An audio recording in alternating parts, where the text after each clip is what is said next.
Mezzogiorno in punto, 1° settembre, buona giornata, ben ritrovati dalla redazione di Rete Veneta, il nostro Focus TG fino alle 13:30 con la cronaca, le notizie, gli aggiornamenti, i collegamenti con i nostri inviati. Parleremo tra le altre cose della mostra del cinema di Venezia. Ieri c'è stata la consegna del Leone d'Oro alla carriera a Catherine Deneuve, continuano le sfilate sul tappeto rosso, in attesa anche nei prossimi giorni di tante star. Vedremo quale sarà il programma di oggi. Parleremo ancora inevitabilmente di bollette, di rincari, con un collegamento con il centro di Bassano, con il nostro Alex Giuliano, che sta sentendo alcuni commercianti per questa situazione che sta diventando drammatica e si annuncia sempre peggiore per i prossimi mesi. Ne risentiranno ovviamente i negozianti, le famiglie, anche le scuole. Di questo parleremo. C'è tanta cronaca in apertura, anche la cultura, si avvicina anche la beatificazione di Papa Giovanni Paolo I, Albino Luciani, questa domenica in piazza San Pietro a Roma.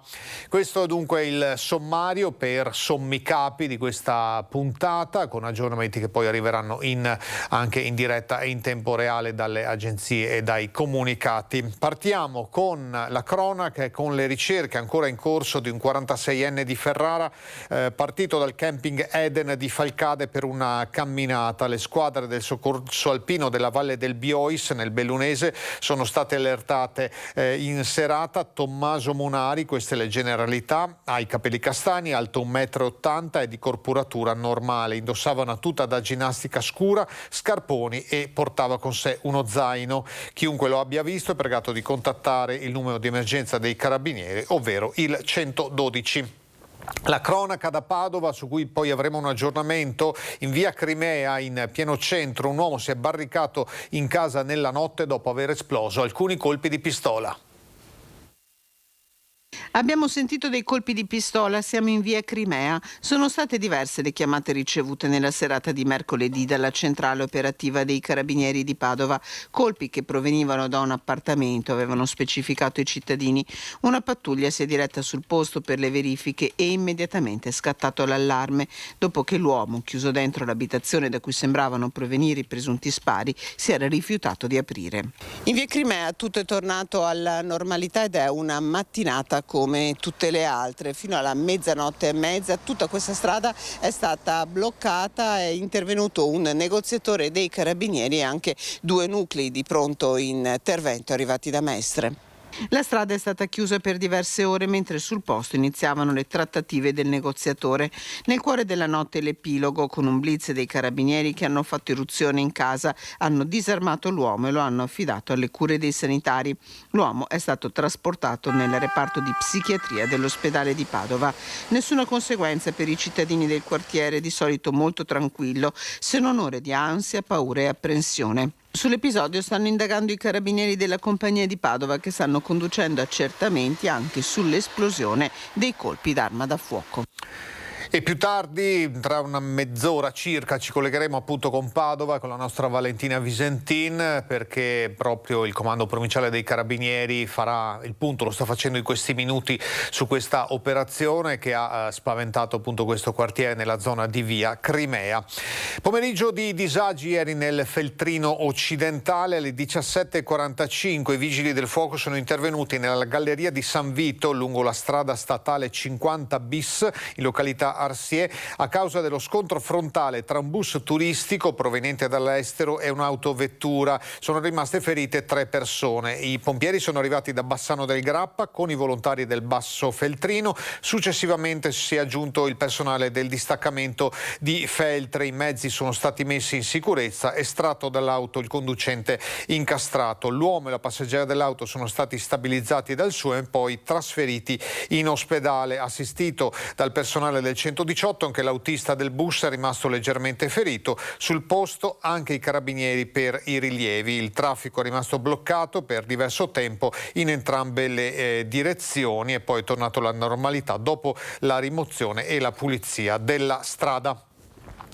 Altra cronaca, proseguono le indagini sulla rapina in villa avvenuta a Padova in via Asiago il 19 agosto scorso. Si stringe il cerchio sui banditi che hanno picchiato, sequestrato e derubato una coppia di anziani. La polizia sta seguendo una pista ben definita vicina all'ambiente dei nomadi. Si tratterebbe di stranieri che la squadra mobile avrebbe già identificato grazie ad analisi tecniche eseguite anche nella villetta dove i malviventi hanno lasciato tracce biologiche e impronte che sono state analizzate dalla polizia scientifica. Fondamentale anche la scia lasciata dagli pneumatici dell'automobile che ha quindi consentito di ricostruire la via di fuga.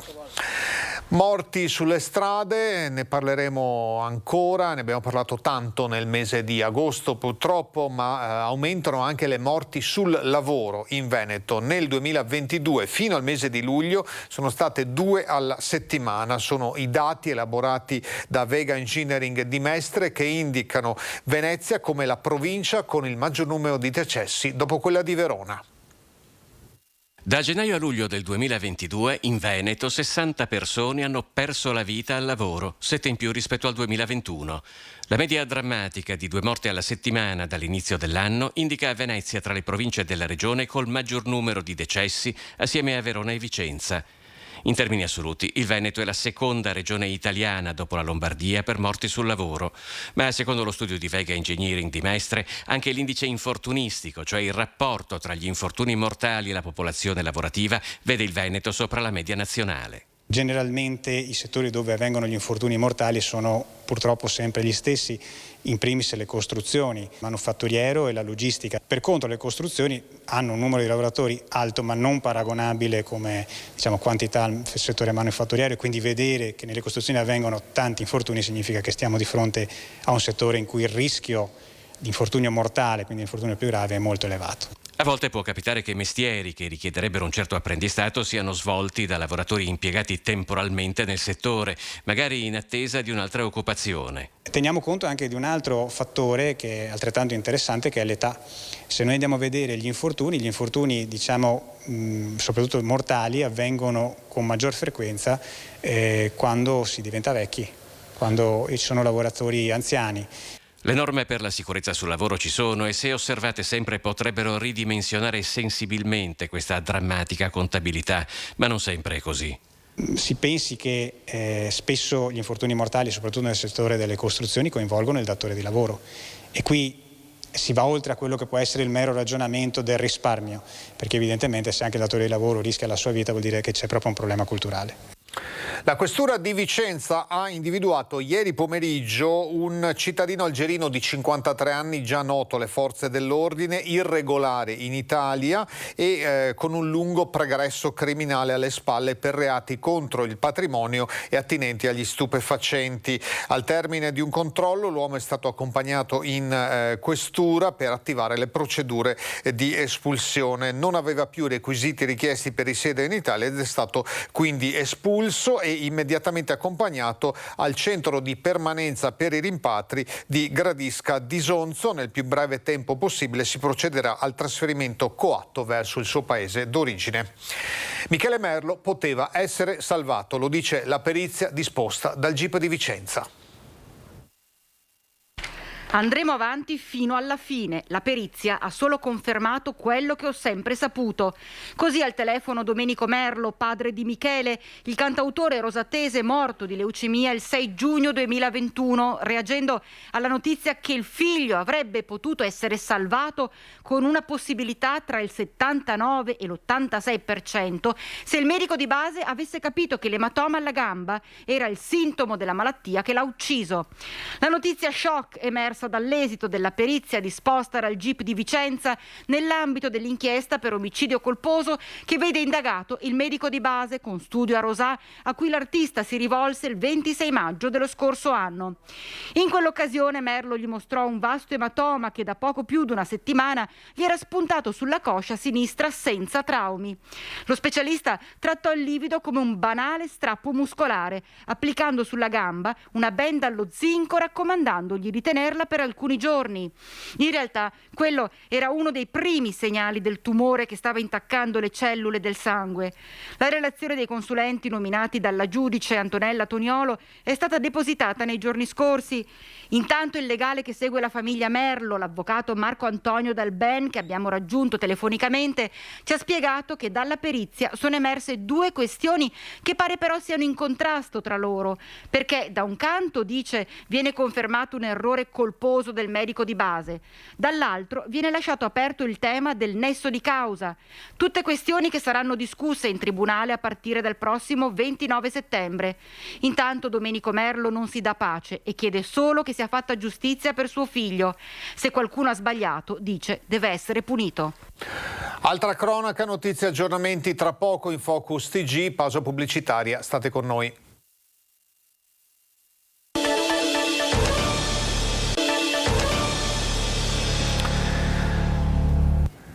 Ancora ben ritrovati in Focus TG su Rete Veneta, il nostro spazio di informazione, notizie e aggiornamenti fino alle 13:30. La Guardia di Finanza di Vicenza ha denunciato alla Procura della Repubblica una persona residente nell'altopiano di Asiago per vilipendio delle forze armate a causa di un commento malevolo a un'operazione delle Fiamme Gialle che aveva pubblicato su Facebook. La vicenda nasce dall'attività delle Fiamme Gialle nei confronti di un esercizio commerciale di Asiago che aveva servito bevande alcoliche a minorenni prima dell'inizio delle lezioni scolastiche. Al titolare era stata comminata una multa di 3.000 euro. Lo scorso luglio sulla pagina Facebook di un giornale locale era stato pubblicato un post relativo a un'ordinanza di chiusura di questo locale per 15 giorni a causa delle continue violazioni. La notizia social è stata commentata da quest'uomo, secondo cui l'esposto giunto alle forze dell'ordine era stato creato ad hoc, cioè apposta. Altre affermazioni contro gli agenti hanno indotto i finanzieri della tenenza di Asiago a identificare l'autore, appunto denunciandolo alla procura.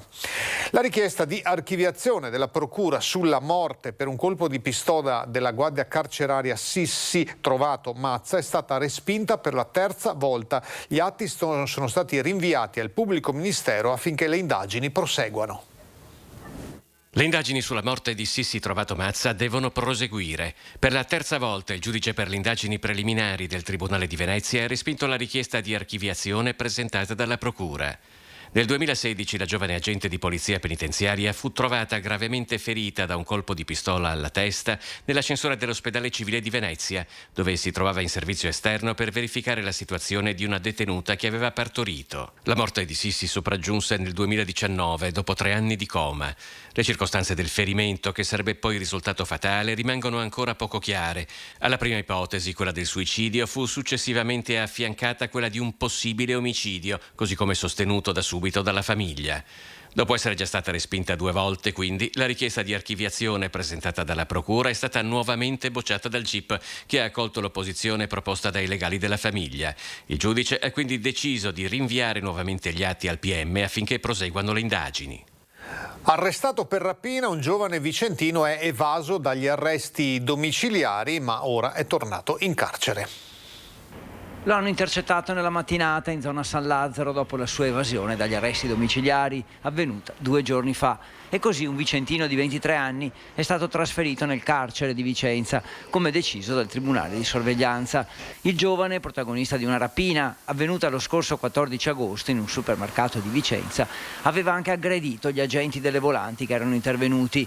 Era stato quindi tratto in arresto e al termine dell'udienza di convalida posto agli arresti domiciliari, ma sin da subito la sua condotta aveva lasciato a desiderare: continue liti con la madre, aggressioni al personale delle volanti e infine l'evasione dal domicilio indicato. Tutto questo ha indotto il giudice ad aggravare la misura e a disporre il suo trasferimento in carcere, e dopo 2 giorni di ricerche l'evaso è stato intercettato e fermato dai poliziotti. C'è stata una rapina questa notte, poco dopo la mezzanotte, in un bar di Casella d'Asolo. Un bandito armato di coltello si è fatto consegnare 600 euro. A tarda sera ha fatto irruzione armato in un bar di Casella d'Asolo, facendosi consegnare dalla cassiera l'incasso della giornata e fuggendo poi a piedi. La rapina poco dopo la mezzanotte al caffè Manin, nell'omonima via in centro a Casella, protagonista un individuo per ora senza identità che ha fatto ingresso nel locale pubblico incappucciato e armato di un coltello. Si è avvicinato minacciosamente al registratore di cassa, ingiungendo alla barista di consegnargli i contanti e con i 600 euro dell'incasso giornaliero ha preso la porta ed è uscito, fuggendo a piedi nelle stradine della frazione e facendo perdere le proprie tracce, senza fortunatamente fare del male a nessuno. Sul posto immediato l'intervento dei carabinieri di Pieve del Grappa, che hanno raccolto la testimonianza della vittima e stanno ora cercando elementi utili anche dalle telecamere di videosorveglianza della zona per risalire all'autore della rapina. Abbiamo detto nel servizio precedente di questo vicentino che era ai domiciliari per furto e poi è evaso e alla fine è stato portato in carcere. Vicenda e procedura analoga invece dopo una raffica di furti nei locali del centro a Treviso. Un ladro seriale alla fine è stato arrestato dalla polizia per altri 4 colpi e 8 evasioni. Anche per lui il cielo ora è a quadretti. Arrestato e posto ai domiciliari, si era detto pronto a cambiare vita e a cercarsi un lavoro, ma il 22enne centroafricano, finito in manette 3 mesi fa perché ritenuto responsabile di furti e spaccate a negozi e locali del centro, un mestiere se l'era trovato solo per finta, ottenendo dall'autorità giudiziaria il permesso di uscire di casa per recarsi al lavoro presentando documenti falsificati. La polizia, che ne ha seguito i movimenti, ha accertato ben 7 evasioni e lo ha pure denunciato a piede libero per altri 4 furti, 3 nel negozio H&M di Corso del Popolo il 3, 10 e 18 agosto e un altro da Pittarosso in Viale della Repubblica una settimana fa. Il 22enne non ha dunque perso il vizio del furto. Questa primavera l'ultimo colpo l'aveva messo a segno all'osteria Dall'Oro, a 2 passi da Piazza Pio X. La titolare, Maria Rossetto, era all'interno del locale quando il malvivente aveva fatto irruzione. Ho sentito i colpi, ero in magazzino. Hanno portato via l'incasso, che era pochissimo, 5 euro, dopo hanno portato via il portafoglio, che sarà stato 50-60 euro, in più i telefoni. Per il ladro seriale il magistrato ha disposto la custodia in carcere, ma quando gli agenti della squadra mobile sono andati a prenderlo, in casa neanche c'era. L'ottava evasione dai domiciliari, a riprova della spregiudicatezza che aveva dimostrato anche nel compiere i colpi. Sono coraggiosi questi qui, con tutti gli appartamenti, hanno fatto un casino della miseria, perché col tombino a sfasciare un vetro di quelli grossi, antiproiettili e antisfondamento, hanno fatto anche fatica. Il 22enne si trova ora rinchiuso in carcere a Santabona, da dove per il momento non potrà più compiere le sue incursioni. Dai furti e dalle rapine ad una truffa. Si è rifiutato di pagare il conto dell'agriturismo utilizzando documenti falsi, è stato arrestato in flagrante. Non voleva pagare il conto e aveva usato documenti falsi. L'uomo, residente in provincia e gravato da precedenti, è stato arrestato dai carabinieri di Torri e Camisano. Tutto è successo il 25 agosto in una struttura ricettiva di Torri di Quartesolo, dove l'uomo pernottava da 15 giorni dopo aver esibito un documento di identità intestato ad una terza persona e, nonostante le sollecitazioni della titolare, si rifiutava di saldare il conto, corrispondente a 975 euro, e di lasciare libera la camera. La conseguente perquisizione personale e veicolare ha consentito agli uomini dell'Arma di rinvenire nella sua disponibilità fotocopie del passaporto intestato alla medesima persona e documentazione varia. Il tutto è stato sottoposto a sequestro. Parleremo tra poco del caro energia e degli aumenti delle bollette. Si erano inventati un modo, diciamo così, per risparmiare, ma rubando 4 ventenni kosovari dalla loro abitazione a Spresiano si erano collegati abusivamente a una presa elettrica che è nel vano cantina di un altro condominio con una prolunga di 30 metri.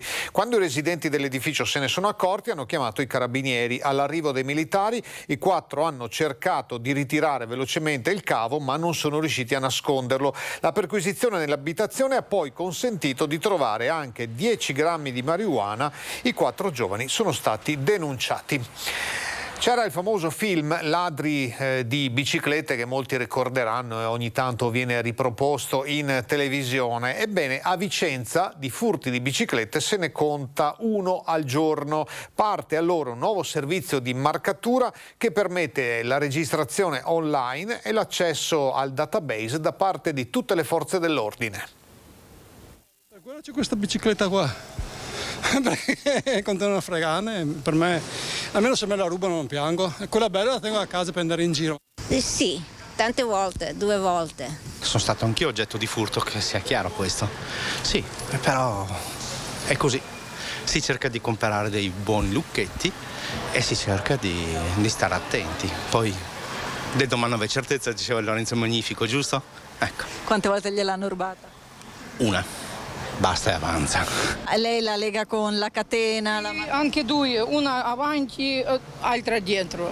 E lo stesso ruba. A loro è capitato e i dati su Vicenza parlano di almeno un furto di biciclette al giorno, basandosi solo sulle denunce che arrivano alla polizia locale. E ritrovarle diventa un problema. Per questo è nata una piattaforma online in cui il proprietario della bicicletta può creare una dichiarazione di proprietà delle 2 ruote inserendo dati utili a ritrovarla. Si chiama Marcatura Bici, il nuovo servizio, Vicenza tra i primi comuni ad adottarlo, che consente di registrare la propria bicicletta senza moduli cartacei. In caso di furto o smarrimento, il sistema permette di rintracciare il proprietario essendo il database disponibile a tutte le forze di polizia. Inoltre la bicicletta non sarà più identificata tramite codice fiscale del proprietario, ma tramite un codice alfanumerico legato quindi al mezzo, rendendo più agevole la vendita o la cessione della bici. La registrazione avviene tramite SPID o carta d'identità elettronica e una volta caricati online i dati della propria 2 ruote basta recarsi in uno dei bicipark della città per la marcatura. La Guardia di Finanza di Padova ha individuato e segnalato 7 distributori di carburante che pubblicizzavano esclusivamente i prezzi più bassi, quelli delle pompe self-service, senza rendere noti sui cartelli separati quelli praticati con il servizio, una cosa che è obbligatoria, vanno esposti obbligatoriamente questi cartelli. Quindi gli automobilisti venivano indotti in errore. I gestori dei distributori sono stati denunciati. Nel mese di agosto i finanzieri del Comando Provinciale di Padova hanno continuato a monitorare la rete di distribuzione carburanti della provincia per contrastare eventuali illeciti in materia di accise su prodotti energetici, possibili pratiche commerciali scorrette o manovre speculative sui prezzi, tenuto conto anche delle misure anticrisi, quindi dell'azzeramento delle accise adottate dal governo e in fase di ulteriore proroga. Blitz della Polizia Locale di Crocetta del Montello nel Trevigiano in un deposito abusivo di derrate alimentari scadute che erano destinate a un supermercato. Dentro il deposito di 200 metri quadrati c'era di tutto: 8 congelatori contenenti carne non etichettata e priva della tracciabilità, 1 tonnellata di riso in un sacco aperto con insetti all'interno, numerosi prodotti scaduti, 115 confezioni da 8 kg di tagliatelle, 8 sacchi di spaghetti, pesce in fase di scongelamento. Il tutto a fianco di vecchi materassi, televisori in disuso e mobili. Un'area adibita ad uso artigianale era diventata un deposito abusivo di derrate alimentari in pessime condizioni destinate alla vendita nel vicino supermercato. È quanto è rinvenuto alla Polizia Locale di Crocetta del Montello nel corso di un controllo di polizia edilizia avvenuto la scorsa settimana. L'ispezione ha anche accertato che il deposito abusivo, che modificava le finalità dell'utilizzo iniziale dell'immobile in un uso non compatibile alle caratteristiche dell'edificio, si trovava in condizioni igienico-sanitarie pessime. Al termine dell'ispezione si è dunque provveduto al blocco di tutta la merce e alla distruzione di parte del materiale, oltre a sanzionare i proprietari. Sanità, costi delle bollette, cultura e ancora cronaca, tra poco in Focus TG. Pausa pubblicitaria, a tra poco.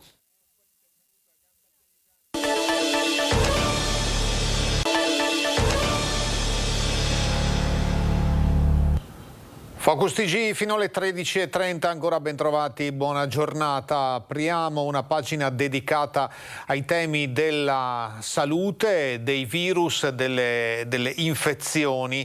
per 2 anni ci ha accompagnato in maniera monografica il Covid, non c'è solo quello, adesso è il periodo del West Nile. Allora è arrivato un aggiornamento proprio sui dati nazionali ma anche regionali.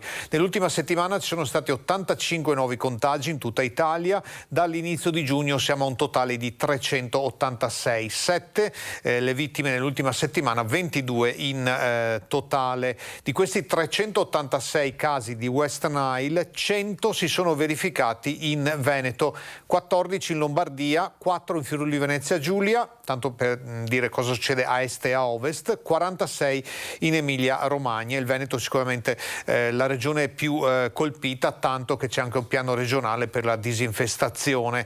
13 decessi in Veneto, 4 in Piemonte, 3 in Lombardia, 2 in Emilia Romagna. Per quel che concerne i casi negli animali, sono stati identificati 188 pool di zanzare positive al West Nile, 18 focolai negli equidi, quindi cavalli e simili, 151 uccelli infetti tra specie bersaglio e uccelli selvatici.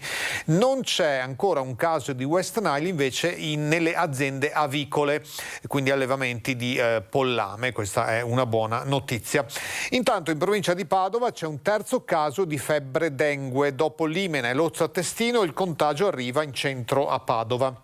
Un ragazzo rientrato da un viaggio in Nepal qualche giorno dopo Ferragosto e che lo scorso fine settimana ha iniziato ad accusare i sintomi tipici da questa infezione. Il ragazzo è ricoverato nell'unità di malattie infettive dell'azienda ospedaliera di Padova, a ricovero precauzionale. Le sue condizioni sono definite buone. Il Dipartimento Prevenzione dell'ULSS 6 ha iniziato l'intervento straordinario di disinfestazione che durerà 3 giorni e anche in questo caso nel mirino c'è la zanzara tigre che di questa febbre dengue è il vettore.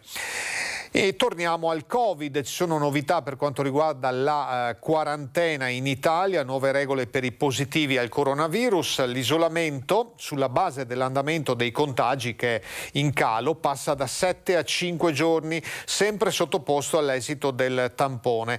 Secondo quanto prevede la circolare del Ministero della Salute, che aggiorna le modalità di gestione dei casi e dei contatti stretti al Covid-19, per i casi che sono sempre stati asintomatici oppure sono stati prima sintomatici ma poi risultano asintomatici da almeno 2 giorni, l'isolamento potrà terminare dopo 5 giorni e non più 7, purché venga effettuato un test antigenico o molecolare che risulti negativo al termine del periodo di isolamento, quindi al termine di questi 5 giorni. In caso di positività persistente, scrive il direttore generale del Ministero della Salute Giovanni Rezza, si potrà interrompere l'isolamento al termine del 14° giorno dal primo tampone positivo, a prescindere dall'effettuazione del test. E allora andiamo a vedere proprio i dati odierni, visto che siamo in tema. I dati di stamattina di Azienda Zero sono stati nelle ultime 24 ore 2513 i casi positivi registrati in Veneto, si parla di poche centinaia per ogni provincia, Vicenza 516 è il numero più alto. Scende ancora il numero degli attualmente positivi, anche se scende con maggiore lentezza rispetto alla prima parte del mese di agosto, alla fine del mese di luglio. Siamo a 48.047 casi. Vediamo anche l'andamento dei ricoveri, che invece segna un altro segno meno, sia in area medica che in terapia intensiva. 671 attualmente i ricoverati in area medica, di cui 376 positivi, 31 in terapia intensiva. I decessi delle ultime 24 ore sono stati 5. Vediamo ora nel dettaglio la situazione Covid nell'ULSS 8 Berica. Qui il numero di ricoveri resta stabile, c'è da pensare anche all'autunno che sta arrivando e alle vaccinazioni. L'ultimo dato aggiornato sul Covid negli ospedali di Vicenza e Valdagno è di 39 ricoverati complessivi, per la precisione 32 dei quali a San Bortolo. Il virus fa meno paura, è meno aggressivo, ma continua a circolare. È presente con dati stabili per il mese di agosto, quindi non bisogna abbassare completamente la guardia. Abbiamo circa sempre una quarantina di pazienti ricoverati nelle unità mediche di Vicenza e Valdagno, e 3 sono anche in subintensiva qui a Vicenza in pneumologia. Abbiamo circa 300 nuovi casi al giorno sui tamponi che vengono effettuati, con un tasso di positività intorno al 20%. Se poi guardiamo le persone più fragili e più anziane, che spesso sono situazioni che coincidono, si conferma la presenza di altre patologie molto spesso, alle quali il Covid si aggiunge, costringendo in alcuni casi a ricoverare il paziente, che non si può più gestire solo da casa con medicinali e altre procedure. Non siamo mai scesi sotto i 20-25 casi, e quindi vuol dire che il virus continua a circolare. Ora l'attenzione è rivolta all'autunno per cercare di prevedere quale potrebbe essere l'andamento del virus. L'importante è mantenere comportamenti prudenti e probabilmente si dovrà rilanciare la campagna di vaccinazione. E se è vero che le ditte farmaceutiche che hanno fatto gli altri vaccini hanno pronte o comunque stanno facendo tutta la trafila burocratica per avere i vaccini attivi anche con le nuove varianti, probabilmente dovremmo in autunno ripartire con la vaccinazione, partendo ovviamente dalle categorie a rischio. A Vicenza, con il 94% di vaccinati, un dato alto, c'è un'ottima immunità di base nei cittadini. Per molti il Covid si manifesta con una specie di influenza, e quindi è normale che le persone abbiano meno paura di ammalarsi rispetto ai mesi scorsi. Non dimentichiamo però che in alcuni casi si rende ancora necessario il ricovero. Sicuramente andremo verso una gestione del Covid come l'influenza, però per ora è ancora un pochino presto. Ancora a proposito di salute, c'è lo stop al fumo, alle sigarette, anche all'esterno delle sedi dell'Istituto Oncologico Veneto. L'Istituto Oncologico Veneto spegne simbolicamente l'ultima sigaretta. Da oggi, 1 settembre, sarà infatti severamente vietato fumare anche all'esterno in tutte le aree di pertinenza aziendale. Nelle aree interne all'ospedale, negli automezzi dell'ospedale già lo era, non si può fumare, ma non si potrà fumare nemmeno in tutte le aree esterne pertinenti alle strutture dell'OIOV, quindi sia Busonera, Castelfranco, Schiavonia, Torre della Ricerca, Palazzo Santo Stefano, quindi operatori, visitatori, tutti quelli che a qualunque titolo entreranno nelle nostre aree non potranno fumare. Questo fa parte anche non solo della normativa, un'applicazione della normativa, ma fa parte anche di quella che è la realizzazione della mission dell'OIOV, che è quello di promuovere stili di vita che prevengano anche, tra le altre cose, l'insorgenza del tumore. La finalità di questo nuovo regolamento è di garantire il diritto alla salute e alla protezione contro i rischi correlati al fumo dei cittadini che accedono alle strutture sanitarie, combattendo sia il fumo passivo e promuovendo anche percorsi per smettere di fumare. La direzione sanitaria sta attuando una serie di iniziative per aiutare le persone a orientarsi verso i centri per la dissuasione dal fumo o verso altri percorsi che gli aiutino a smettere di fumare. Quindi spegniamo le sigarette e cerchiamo di condurre stili di vita che siano positivi. La normativa per i trasgressori al divieto di fumo, la sanzione amministrativa consiste nel pagamento di una multa da 27,50 € a 275 €, raddoppiata se la violazione è commessa in presenza di una donna in gravidanza, di lattanti o bambini fino ai 12 anni. Ancora di salute, parliamo di ambiente, di inquinamento, in particolare per quanto riguarda l'ozono, che a Padova ha superato i limiti consentiti dalla legge per ben 75 giorni nel corso di quest'anno solare. Non era mai andata così male a Padova, città che nel 2022 ha registrato 75 giorni di sforamento per i limiti massimi consentiti di ozono pari a 120 microgrammi per metro cubo d'aria. I dati diffusi da Legambiente si riferiscono alla centralina di rilevazione ARPAV della Mandria e sono davvero preoccupanti se confrontati con i 60 giorni sui 12 mesi del 2021 o peggio sui 41 giorni del 2013. Siamo tra l'altro solo ad agosto, puntualizza l'associazione ambientalista, in una stagione in cui le piogge scarse e il calore hanno favorito la formazione di smog fotochimico come l'ozono, prodotto dalla reazione dei processi di combustione da traffico con l'intensa luce solare. Un inquinante pericoloso l'ozono che danneggia bambini, donne in gravidanza, anziani, pazienti asmatici o affetti da malattie polmonari o cardiologiche. I rimedi: ridurre il traffico, potenziare una mobilità scelta green, suggerisce Legambiente, che torna a portare sul tavolo della discussione la trasformazione dell'ex caserma Prandina in parco, perché il verde rappresenta un depuratore naturale. Lasciamo la pagina dedicata all'ambiente, apriamo quella della cultura, dello spettacolo, perché è in corso la mostra internazionale d'arte cinematografica a Venezia. Allora la nostra squadra pronta in collegamento dal Lido, Anna Maria Parisi con Lorenzo Maier e le riprese di Mattia Pizzaia. Buongiorno a voi. Buongiorno anche a te e ai nostri telespettatori. Eccoci allora in diretta dal Lido di Venezia con il nostro frontman dal Lido di Venezia, che tutti i giorni ci porta proprio dentro la mostra, Lorenzo Maier. Ciao Lorenzo. Buongiorno, ciao Anna Maria, buongiorno ai nostri telespettatori.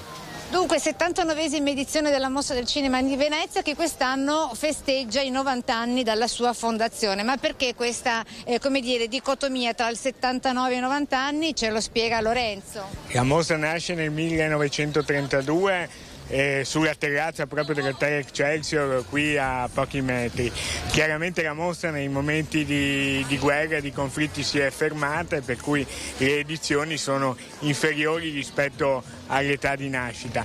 Teniamo presente che poi la pandemia di questi ultimi 2 anni ha messo a rischio anche le ultime edizioni, e quindi se non ci fossero state le edizioni del 2020 e del 2021 ci saremmo trovati quest'anno alla mostra numero 77, non alla 79. Ecco, ma così per fortuna non è stato, e a riprova di come le cose stiano tornando alla normalità, anzi siano già tornate, vedi alle nostre spalle, come vedi, ci sono tutti i fans già appostati ai piedi del red carpet, addirittura muniti di scale al seguito, perché non c'è il muro. L'anno scorso, così come 2 anni fa, c'era questo muro che divideva noi da loro, diciamo, per via delle Covid, e quest'anno l'hanno fortunatamente tolto, a riprova di come comunque i fan possono essere vicini ai loro beniamini. E soprattutto, oltre a noi, divideva gli attori, i registi, e che non potevano avere nessun tipo di contatto. Invece quest'anno per fortuna siamo tornati quasi alla normalità, anche se vogliamo ricordare che la mascherina non è più obbligatoria, ma che è sempre consigliata in sala, perché certo. La prudenza è una delle parole chiave anche di questa edizione. Sì, infatti.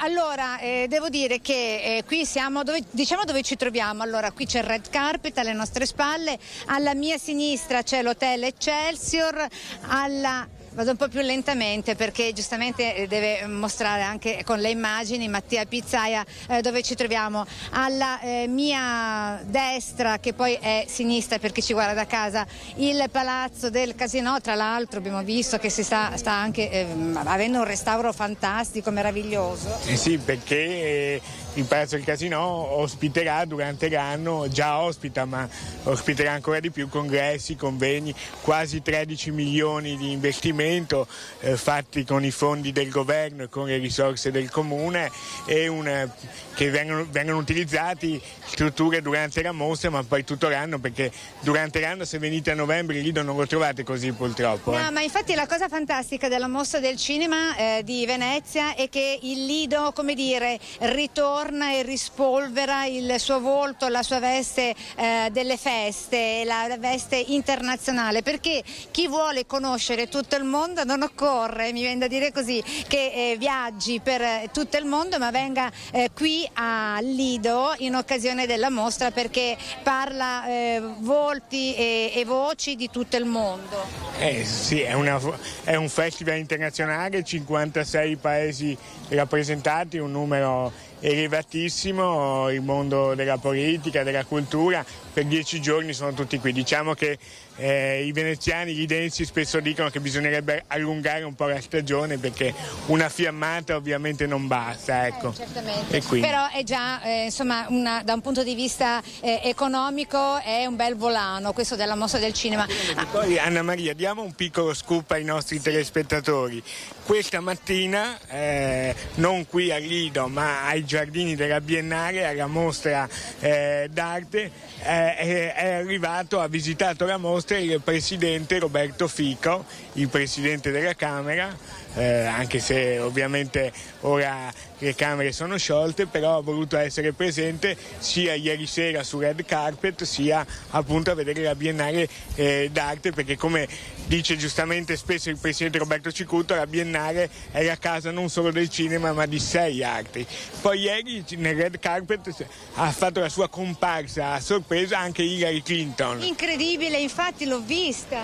Non era annunciata da nessuno, era a Venezia per prendere un altro premio, è arrivata e ha stupito tutti perché...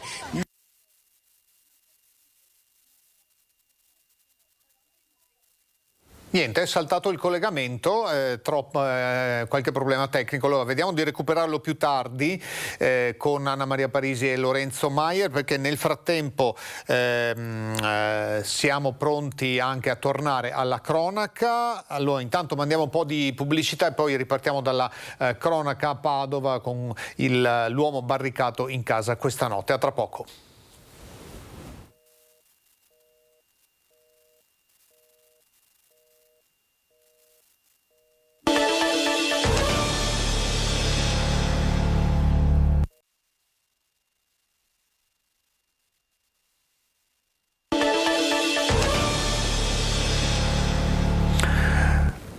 Ancora ben trovati in Focus TG, torneremo poi sulla mostra del cinema di Venezia, sul resoconto della giornata di ieri. Prima di collegarci con Padova parliamo di emergenza idrica, i limiti al consumo fino al 30 di settembre, resta vietato innaffiare prati, orti e giardini dalle 10 alle 19 a Vicenza. L'emergenza idrica non è finita, il territorio resta in deficit visto lo stato di crisi idrica disposto dalla Regione che impone di limitare gli sprechi. Il Comune di Vicenza proroga fino al 30 settembre gli obblighi per il contenimento dei consumi di acqua potabile disposti con un'ordinanza ad inizio estate. Per i cittadini residenti o che hanno attività nel territorio restano valide le misure già in vigore con la sola modifica della fascia oraria entro la quale non sarà possibile innaffiare prati, giardini e orti, fissata a partire dal 1 settembre dalle 10 alle 19, mentre fino ad oggi lo stop era previsto dalle 6 alle 24. Inoltre l'acqua erogata dall'acquedotto non dovrà essere utilizzata per lavare piazzali, vialetti e autoveicoli, con esclusione degli autolavaggi, così come per alimentare fontane, zampilli e piscine. Ai cittadini si chiede anche di ridurre i consumi domestici ai soli usi potabili ed igienici. Sono esclusi dal provvedimento gli agricoltori e floricoltori iscritti alla Camera di Commercio e le casette dell'acqua. In caso di mancato rispetto dell'ordinanza, le sanzioni previste andranno da 25 a 500 euro. E dunque torniamo come annunciato alla cronaca, abbiamo visto in apertura il servizio di Chiara Gaiani su quanto accaduto la notte scorsa. Un uomo si è barricato in casa in via Crimea, c'è stato l'intervento dei carabinieri che hanno fatto il bilancio poco fa. Allora ci colleghiamo con Valentina Visentin. Buongiorno Valentina. Sì, buongiorno Mirko, pochi gli aggiornamenti di quanto è accaduto ieri sera a Padova in via Crimea nel servizio prontamente ricostruito fatto da Chiara Gaiani. Abbiamo qualche indicazione sulla persona che si è asserragliata in casa, è una guardia giurata di 60 anni, in queste ore 60 anni circa, poche le informazioni sulla sua identità su cui vige il massimo riservo ovviamente perché si stanno svolgendo accertamenti medici. L'uomo attualmente è ricoverato nel reparto di psichiatria, è uscito di casa dopo 2 ore di colloquio con il negoziatore dei carabinieri che è intervenuto sul posto insieme alle API, le aliquote di pronto intervento, 2 ore appunto di colloquio e poi è uscito. L'uomo non rispondeva alla porta, i vicini avevano chiamato perché avevano sentito dei rumori simili a delle esplosioni e infatti i carabinieri stanno cercando di capire se effettivamente siano stati esplosi dei colpi, quanti colpi e in che luogo della casa. L'uomo vive da solo, quindi non c'erano altre persone a rischio, ma i carabinieri e il negoziatore hanno parlato a lungo proprio perché volevano metterlo in salvo. L'uomo aveva il porto d'armi e quindi deteneva una pistola regolarmente. Queste sono le informazioni nuove che abbiamo acquisito in questi minuti. Ovviamente maggiori dettagli poi nelle edizioni serali dei nostri telegiornali. Da Padova è tutto, ti restituisco la linea allo studio. Grazie Valentina Vigentin, buon lavoro a te. La redazione di Padova, ancora cronaca che non riguarda le persone ma gli animali. Un cane si è infilato in un tubo di scolo rimanendo incastrato, avventura a lieto fine, è stato salvato dai vigili del fuoco nella frazione Puner di Mel in provincia di Belluno. Eccolo Ricky. Bravo. Ciao Ricky. Eccolo Ricky, restituito alle braccia rassicuranti della sua padrona. Per il bastardino di piccola taglia un'avventura a lieto fine dopo che di lui si erano perse le tracce da qualche giorno. Ieri mattina la proprietaria ha sentito i guaiti del cane provenire da un tubo di scolo poco distante dalla sua proprietà e ha chiamato i vigili del fuoco arrivati in via Puner a Melle con le squadre di Feltre e i colleghi della sede di Mestre specializzati nel soccorso sotto le macerie. Il cagnolino, forse incuriosito da qualche altro animaletto, si era infilato in un tubo e poi in una diramazione dalla sezione sempre più piccola, rimanendo incastrato. 2 pompieri dell'USAR sono intervenuti con una lunga sonda telescopica dotata di telecamera e dopo una 50 di metri hanno individuato il cane. I vigili del fuoco hanno utilizzato un piccolo escavatore per ricavare una buca nel punto individuato, riuscendo infine a salvare il cane.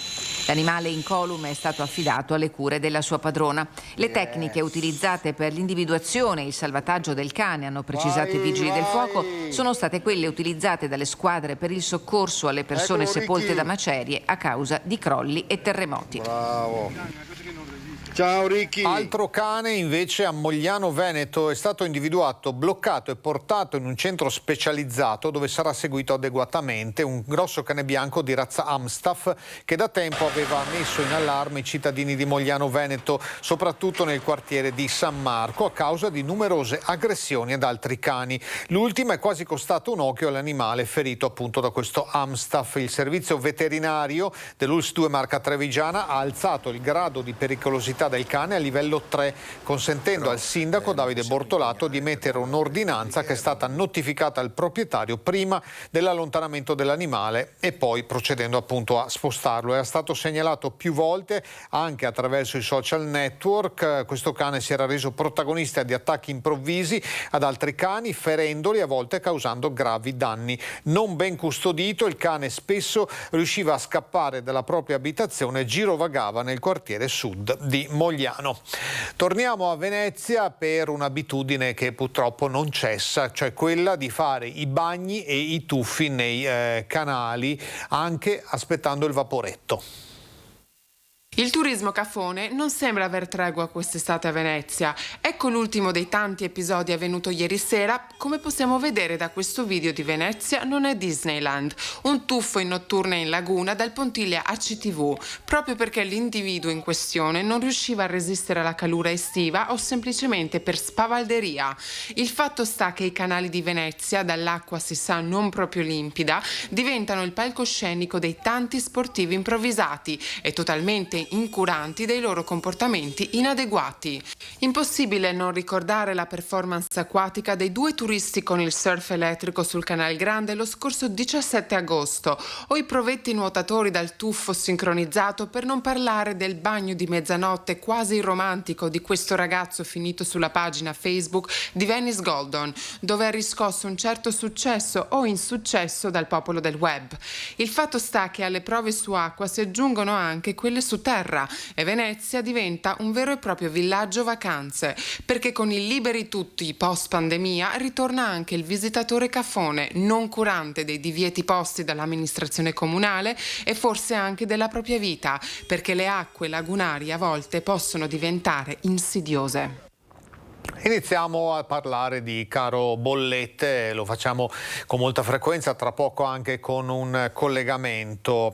È già pronto il Luna Park per la festa dei 8 a Vicenza in Campomarzo e anche qui la corrente elettrica pesa molto, il rincaro dei costi 80% incide anche su questo settore già molto penalizzato dalla pandemia per le chiusure. Gli operatori però hanno scelto di non aumentare i prezzi dei biglietti. È un problema generale di tutti, sia nel nostro settore, anche quello commerciante fuori dal nostro ambiente, le bollette sono aumentate il triplo o quadruplo. Cosa significa tradotto per lei, per esempio, ha fatto un calcolo? Sì, un calcolo che è il 50%, il 70% in più degli altri anni. È una cosa indecente. A Campo Marz, per la festa degli 8, gli operatori delle giostre confermano l'aumento dei costi per le bollette mediamente triplicato. E se da una parte hanno ricevuto agevolazioni dall'amministrazione comunale che ha ribassato una serie di costi fissi come lo scolo pubblico e la Tari, c'è chi ha pensato però di ritoccare il prezzo del gettone di 50 centesimi.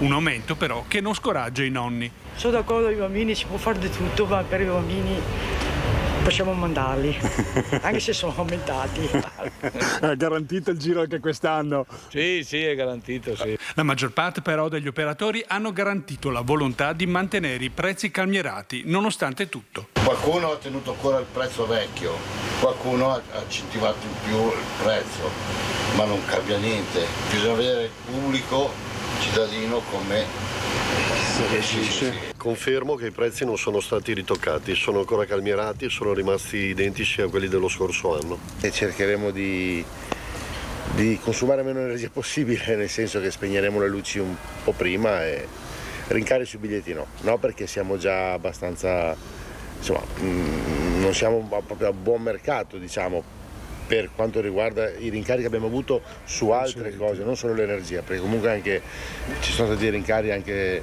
in generale, il gasolio, noi ci spostiamo tanto, autostrade, tutto quello che concerne il nostro spostamento è stato già un rincaro e noi non possiamo rincarare il biglietto perché è già abbastanza impegnativo. Si fanno i conti, dunque, si fanno in casa, si fanno nei municipi. A Padova si è stimato in oltre 14 milioni di euro l'aumento della spesa per il comune. Ovviamente il sindaco è preoccupato. Non c'è nessun comune che il prossimo anno riesca a chiudere il bilancio. Non è una stupidaggine, il prossimo anno, 2023. Nel costo dell'energia elettrica, l'ho detto ancora, in tempi non sospetti, abbiamo bisogno di 14 milioni in più. Non ce li abbiamo. Non nasconde la sua preoccupazione il sindaco di Padova, Sergio Giordani. Il rientro dalle vacanze estive e l'arrivo dell'autunno sarà un periodo difficile per i cittadini, ma anche per gli amministratori, alle prese con i costi dell'energia e i bilanci da far quadrare. Non possiamo spendere luci, chiudiamo le luci nelle zone a Padova, cosa facciamo? Le scuole niente riscaldamento? Oppure non è possibile fare queste cose, per cui noi siamo con gli assessori, stiamo tagliando tutti lo superfluo, i costi, stiamo cercando di fare una spending review vera, però questo non è sufficiente, si tratta di aumenti da fare. Lo stesso Palazzo Moroni si prepara al risparmio nei prossimi mesi, ma questa situazione non può durare a lungo, dice il sindaco. A livello politico tutti quanti stanno dicendo bisogna risolvere. Auguri. E a proposito di corrente, arriva adesso, pubblicata dal sito del Corriere.it, la richiesta della Società Italiana di Medicina Ambientale, la richiesta al governo Draghi di mantenere sempre l'ora legale. Questo consentirebbe di guadagnare un'ora di luce naturale al giorno, facendo risparmiare 1 miliardo di euro solamente nei primi 2 anni, quindi 500 milioni all'anno. Dalla pandemia sanitaria alla pandemia economica, allarme rosso anche per le imprese del terziario, l'aumento dell'energia e delle bollette per famiglie, attività e imprese rappresenta un costo non più sostenibile. Si rischia di chiudere, l'amara considerazione di Sandro Lavanda, presidente degli alimentaristi di Confcommercio Belluno. Abbiamo bisogno di soluzioni immediate. Qui c'è un sistema economico che pian piano sta sgretolandosi, soprattutto nelle medie e piccole attività. Sandro Lavanda, presidente degli alimentaristi di Confcommercio Belluno, espone le bollette arrivate in questi giorni agli associati che presentano cifre da capogiro. La voce del costo energetico è triplicato, la situazione è da allarme rosso, il punto raggiunto è di non ritorno. Lavanda è titolare di 3 attività, la sua testimonianza eloquente. Se questi saranno i costi anche in futuro, avrò quasi 50.000 euro in più all'anno di costi. Questo è un esempio, ma qui stiamo parlando di centinaia di attività, nel nostro caso qui a livello provinciale, che sono che hanno lo stesso problema. E sono in tanti che, valutata la situazione, stanno pensando di mollare l'attività per sempre. Una chiusura in bonis, cioè di azienda che non ha problemi di pagamento prima che l'aumento dei costi decida per lei. Oggi da Roma tutte le sigle del terziario hanno rinnovato al governo le loro proposte, dall'incremento del credito d'imposta all'ampliamento dell'orizzonte temporale per la rateizzazione delle bollette fino all'incremento della copertura offerta dal fondo di garanzia per le piccole e medie imprese. Sono momenti tragici, no? Per cui la politica deve trovare un punto di accordo, ma un punto di accordo immediato. Non valgono tutte le chiacchiere che vediamo qui nei telegiornali, nei dibattiti, eccetera. Dobbiamo fare in modo che questo governo trovi una soluzione immediata. Di questo tema parleremo ancora tra poco, anche con un collegamento in esterna, ma parleremo ancora di mostra del cinema, di cultura. A tra poco, pubblicità.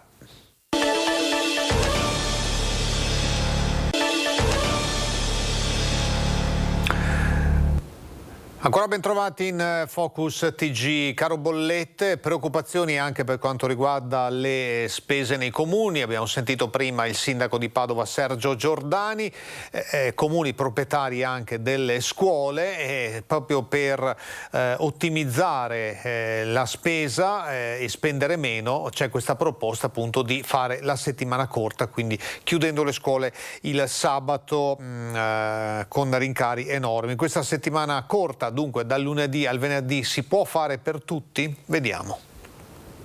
La paura è che anche le scuole siano vittime del caro bollette e i loro costi energetici vadano in crisi. Cosa fare? Sta nascendo in Italia un movimento trasversale che propone la settimana corta, lezioni dal lunedì e venerdì e poi 2 opzioni. Recuperare le ore con lezioni pomeridiane, 2-3 pomeriggi alla settimana, fino alle 16 circa, oppure lezioni a distanza in DAD solo per sabato. A Vicenza ne stanno discutendo gli insegnanti e i presidi, ma nei corridoi o al bar, perché in realtà nessuna scuola può decidere in autonomia. E così, ad esempio, tra le 60 aule dell'Istituto Boscardin sono distribuiti 1400 studenti. La maggior parte viene dalla provincia e anche da Padova.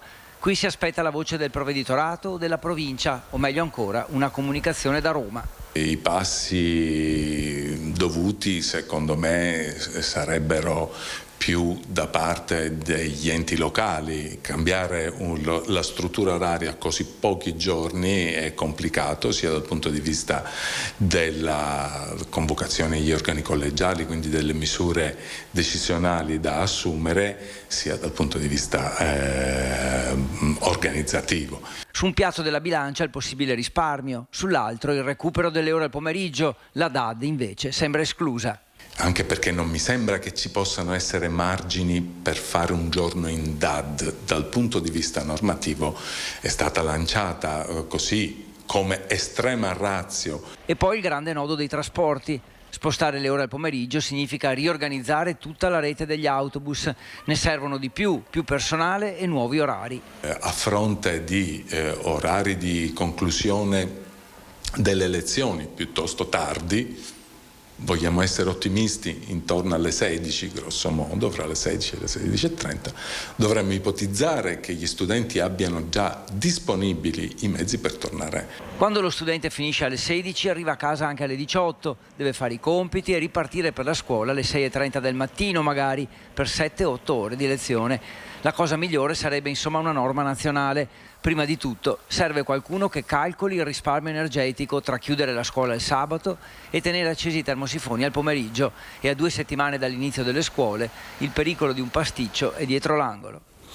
Questa è la situazione dunque nel Vicentino. Analoga proposta appunto sta arrivando anche per quanto riguarda Padova, dove il Comune ha proprio chiesto ai presidi degli istituti comprensivi, quindi scuola primaria e scuola media, di provare a organizzare la settimana corta. Esattamente un anno fa, a pesare sull'inizio dell'anno scolastico, era la pandemia con il Covid che iniziava a rialzare la testa. Oggi, invece, a preoccupare i dirigenti scolastici, gli amministratori pubblici e il caro energia e i riflessi che avrà sulle spese per mantenere le scuole aperte. In questi giorni il tema caldo è quello della settimana corta. Il Comune di Padova ha inviato come suggerimento ai presidi degli istituti comprensivi l'organizzazione delle lezioni su 5 giorni. Molti istituti comprensivi già hanno tutte le scuole primarie e secondarie di primo grado che funzionano su 5 giorni. Altre invece hanno attività anche al sabato. Ecco, noi abbiamo suggerito a queste scuole di poter pensare in autonomia e attraverso i loro consigli di istituto di poter gestire l'orario in 5 giorni. Naturalmente credo che questo provocherà dei disturbi all'interno della gestione familiare, perché magari qualche genitore aveva iscritto i propri figli in una scuola che era aperta il sabato proprio per la gestione migliore. Questo sarà la scuola a decidere come poter fare. Certo che tutto quello che ci permette di risparmiare a questo punto è benvenuto. A decidere però sarà poi il collegio docenti, in programma in questi giorni di settembre in tutte le scuole. Non si taglierà sulle ore, ma verranno distribuite su 5 giorni anziché su 6, spiega l'assessore alla scuola del Comune di Padova Cristina Piva. Ai presidi si suggerisce solo di gestire in modo curato le spese di energia, visti i costi delle bollette triplicati. E poi importante è anche dare un messaggio alle nuove generazioni. Che cosa stiamo dicendo a questi ragazzi? Stiamo dicendo che di non commettere gli errori che abbiamo fatto noi, cioè di considerare che tutto sia infinito. Anche le energie rinnovabili sono un aspetto, per esempio, da non sottovalutare, che va portato avanti, perché sono forse le uniche che ci danno la possibilità di avere un'energia a costo zero.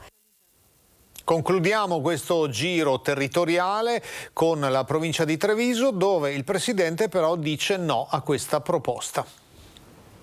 Non mi trovo d'accordo. Se l'indirizzo per risparmiare è quello di andare a ridurre servizi, oggi potrebbe cominciare dalla scuola e domani non lo so. Io credo che il tema deve essere affrontato a livello governativo, trovare le risorse per dare la possibilità agli enti provincia di scaldare le scuole e di accendere le luci, indipendentemente dalla durata del servizio. Cioè non è una strada che secondo me porta a risultati positivi. L'idea, lanciata da Verona e appoggiata poi da Padova, non trova sostegno a Treviso. L'ipotesi sarebbe quella di aumentare di 45 minuti le lezioni giornaliere e lasciare così a casa i ragazzi il sabato. Non la strada giusta, secondo il presidente della provincia, altre le vie da percorrere. È da tempo che abbiamo dei progetti educativi nei confronti dei ragazzi per far capire anche l'importanza di spegnere la luce del bagno quando si esce, no? per capirci. Poi si attende che cosa metterà in pista il governo. Non è un problema che riguarda solo la provincia di Treviso. E dunque sul tema continuiamo a raccontare, a raccogliere opinioni, lo facciamo collegandoci con Bassano, con il centro di Bassano, dove il nostro Alex Giuliano ha come ospite il presidente della locale Confcommercio. Buongiorno Alex. Grazie per la linea, buongiorno a tutti i nostri telespettatori. Siamo a Bassano, nella sede della Confcommercio, per parlare di che cosa? Per continuare a parlare dei rincari, dei costi che riguardano gli aumenti in bolletta per quello che riguarda un comparto, quello appunto dei commercianti, che sta vivendo sicuramente un momento di grande difficoltà, ma parleremo anche di una forma di sensibilizzazione nei confronti dei clienti, nei confronti dei cittadini, perché cresce l'adesione a esporre sulle vetrine dei vari locali gli aumenti effettivi delle bollette in capo ai commercianti, quindi con un paragone fra le spese dell'anno scorso e le spese di quest'anno. Tante difficoltà, tante polemiche e un futuro che sembra destinato a essere ancora più critico. Ne parliamo insieme al presidente Paolo Lunardi, il presidente di Confcommercio Mandamento Bassano. Presidente, iniziamo a contestualizzare questa crisi, questa difficoltà. con una visione un po' dall'alto, come stanno le cose, perché si è arrivati ad affrontare dei costi e delle criticità così grandi.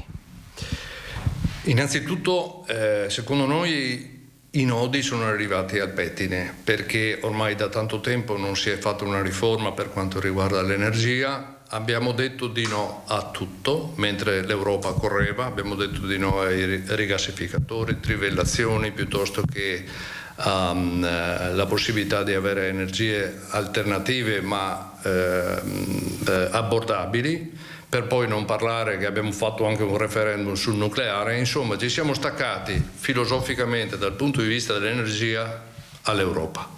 Mentre l'Europa corre dal punto di vista di innovazione energetica, noi siamo rimasti al bando.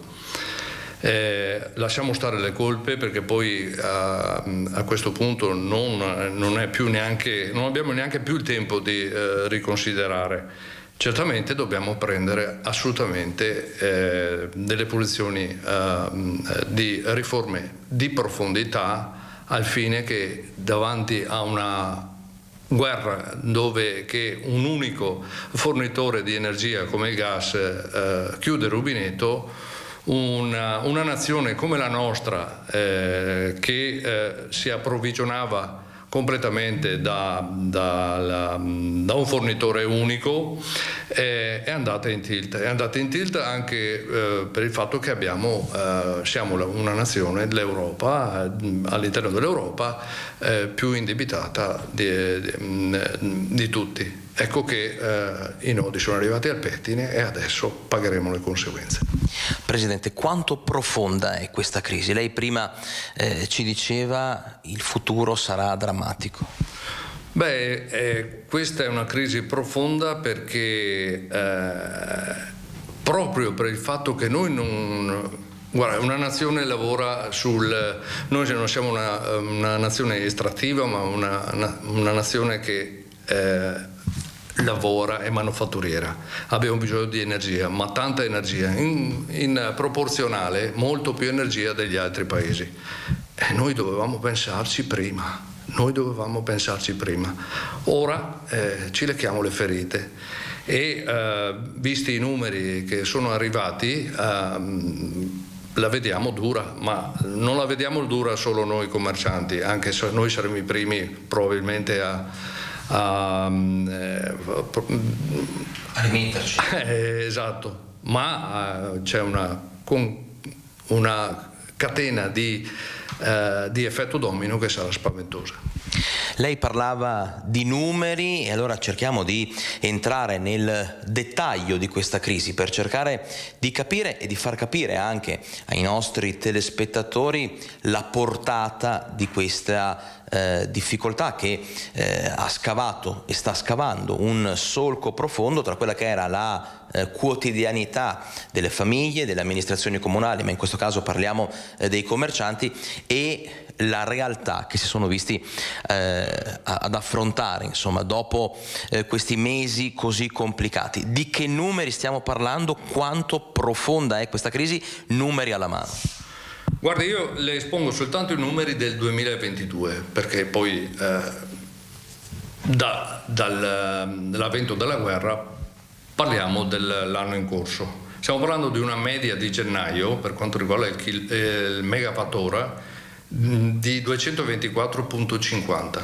Ora, passando a febbraio 2011,69 fino ad arrivare al cambio, al raddoppio a luglio di 4,41 megawattora più o meno, per cui un raddoppio da gennaio. Quindi da gennaio, poi da marzo, diciamo, c'è stato un raddoppio, più di 400 euro a megawattora. Certo, c'è stato un incremento fino al raddoppio, che ce lo siamo visti a luglio, ed è stato pesante.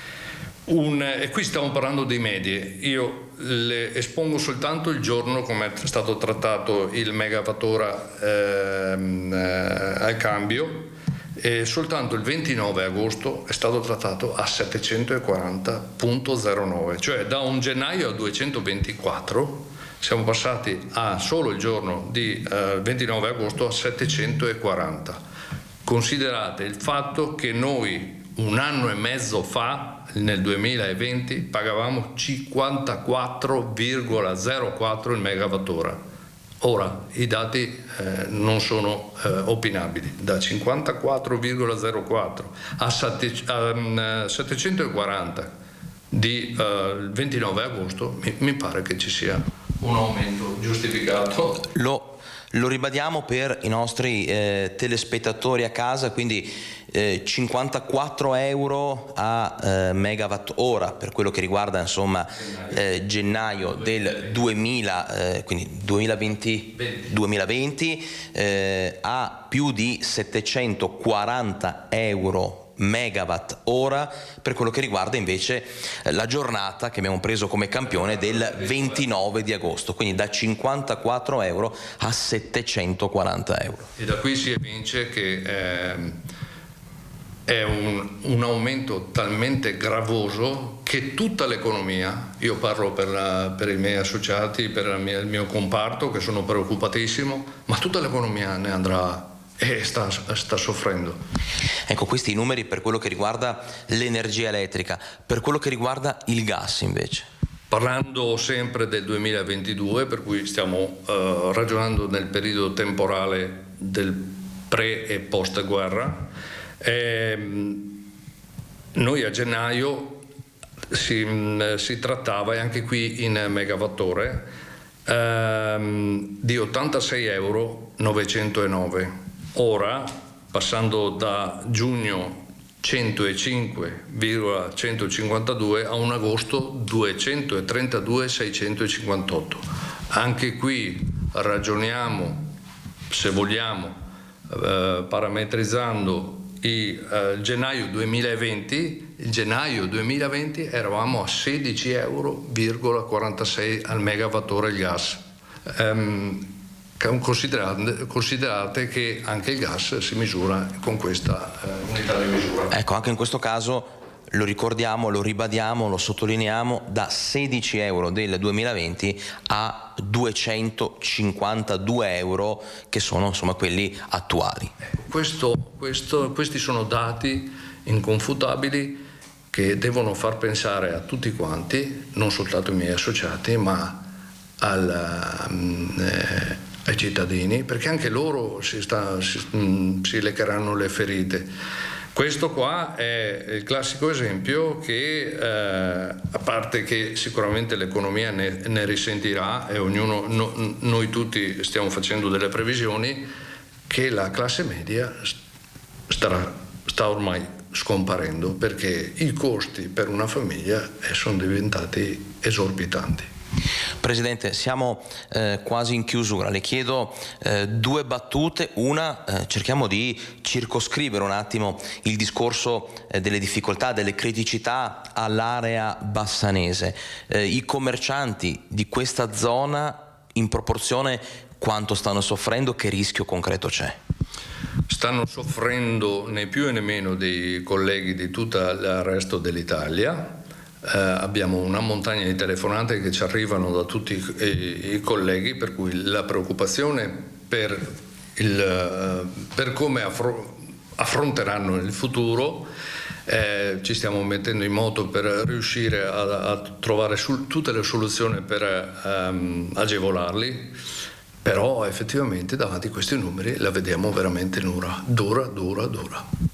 Ecco, cresce anche l'adesione a una forma di sensibilizzazione più che di protesta da parte dei commercianti che hanno simbolicamente staccato la corrente nella giornata di ieri a mezzogiorno, ma che soprattutto sempre più numerosi stanno esponendo sulle vetrine il raffronto proprio fra le bollette dell'anno scorso e le bollette di quest'anno, per far capire ai cittadini concretamente di che rincari, di che surplus di costi stiamo parlando. Questa iniziativa la porterete avanti, e soprattutto quanti commercianti finora anche qui nell'area bassanese stanno aderendo attivamente? Guardi, questa è un'iniziativa che abbiamo voluto promuovere in concomitanza con la conferenza stampa nazionale del nostro presidente Sangalli. Come ha detto bene lei, noi non volevamo fare una protesta, ma sensibilizzare la nostra clientela, che anche loro stanno naturalmente soffrendo, stanno passando le forche caudine di questa sofferenza. Non vuole essere naturalmente una giustificazione di aumento prezzi, perché sappiamo benissimo che possiamo aumentare i prezzi, ma poi c'è un limite per cui il cliente non comprerà più, per cui noi dobbiamo ragionare soltanto per un eventuale aumento prezzi che ci permetta ancora di vendere. Qualora non riusciamo più, ecco il problema che ne parlavamo prima, ci saranno delle decisioni drastiche. Se non ci sono altre domande da studio, io direi che insieme al presidente di Confcommercio, Mandamento di Bassano, Paolo Lunardi, possiamo cedervi la linea, sottolineando che adesso arrivano i mesi autunnali, i mesi invernali, e quindi insomma lo scenario di fronte alle famiglie ma anche ai commercianti diventa sempre più complicato. Se non avete domande, a voi la linea. Grazie Alex, grazie al Presidente Lunardi. Torniamo sulla notizia di apertura, abbiamo aperto con la notizia delle ricerche di un 49enne scomparso, purtroppo è appena arrivata dal soccorso alpino e speleologico la notizia del ritrovamento senza vita del corpo del 49enne Tommaso Munari di Ferrara. Non rientrava da una passeggiata da ieri alle 20, le ricerche erano nell'area attorno al campeggio Eden, da dove si era incamminato nel primo pomeriggio. Alle 11:20 i soccorritori hanno individuato il corpo a terra nel bosco 300 metri sopra la strada bianca che entra nella valle di Focobon. Hanno preso parte una settantina di persone alle ricerche anche con le unità cinofile. Lasciamo questa notizia, torniamo invece agli aggiornamenti su viabilità e trasporti, perché è stato affidato l'incarico di progettazione del prolungamento della linea SIR 3 del tram di Padova, che dovrebbe arrivare al polo universitario Agripolis. È un raggruppamento temporaneo di imprese con la E-Farm Engineering and Consulting SRL come mandataria, che progetterà il prolungamento della tratta del tram fino ad Agripolis. Affidato l'incarico per la progettazione preliminare dell'allungamento del SIR 3 da Volta Barozzo fino a Ponte San Nicolò e Legnaro, messo a gara nel mese di luglio. L'affidamento della progettazione è stato possibile grazie ad un finanziamento del Ministero delle Infrastrutture e della Mobilità Sostenibili, che ha assegnato al Comune di Padova 800.000 euro del fondo straordinario destinato alla progettazione delle opere previste dal PUMS, il piano urbano della mobilità sostenibile. Soddisfatto l'assessore padovano Andrea Ragona: affidiamo questo importante servizio ad un raggruppamento che vanta imprese nel territorio e credo questo sia un importante valore aggiunto, ha detto Ragona. Andiamo a Cornedo Vicentino, dove il sindaco, l'amministrazione comunale, ha istituito un nuovo senso unico. I cittadini però si chiedono perché e il vice sindaco risponde ai nostri microfoni. Nei giorni scorsi all'amministrazione di Cornedo Vicentino sono arrivate segnalazioni, anzi vere e proprie richieste di chiarimenti, su un senso unico istituito in via Cavour. Alcuni cittadini chiedono, con un po' di polemica, perché questa novità, che secondo loro rischia di portare disagi e confusione.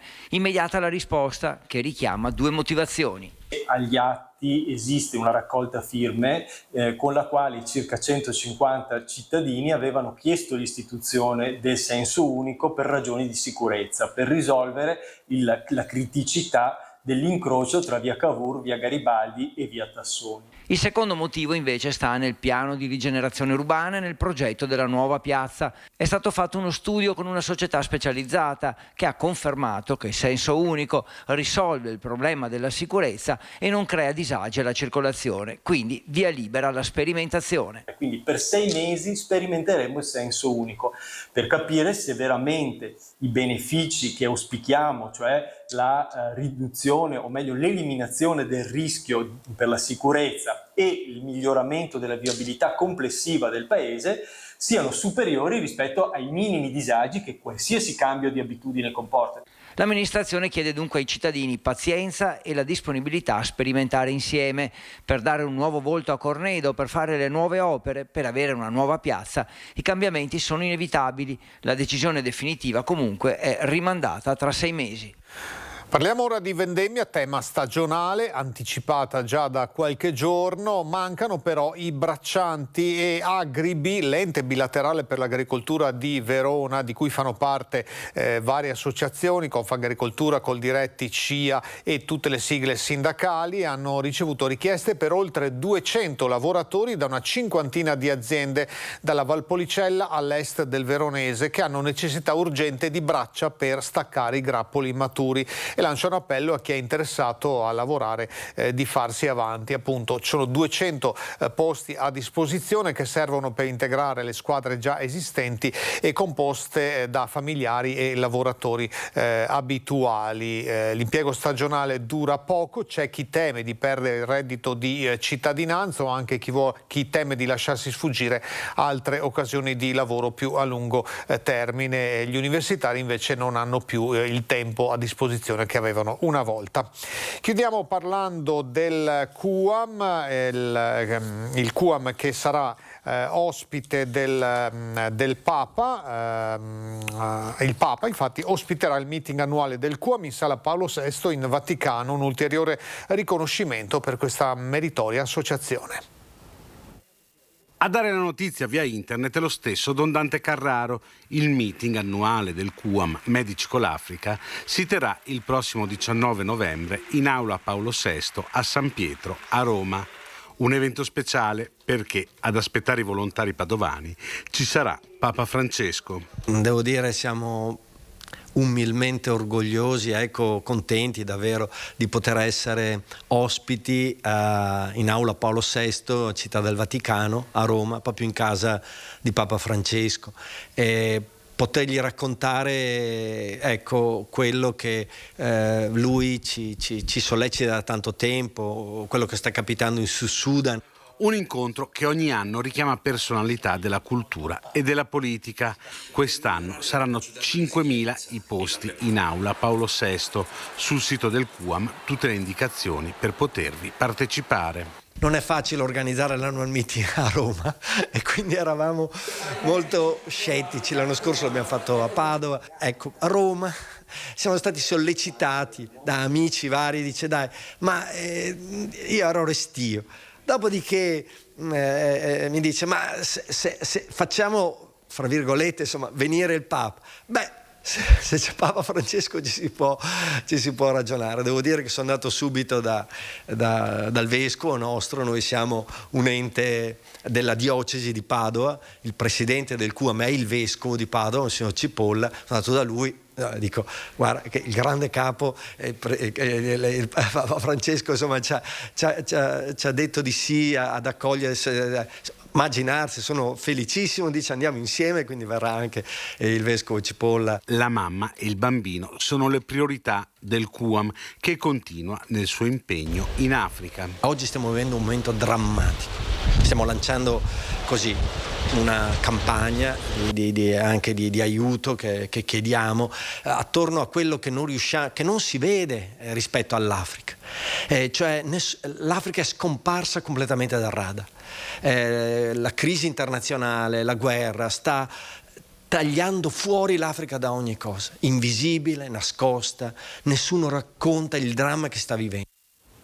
Con questo servizio noi chiudiamo l'edizione di Focus TG, torniamo domani puntuali a mezzogiorno, l'informazione su Rete Veneta oggi alle 18.50 con TG Bassano, alle 19.15 con TG Vicenza. A voi tutti grazie per l'attenzione, buona giornata.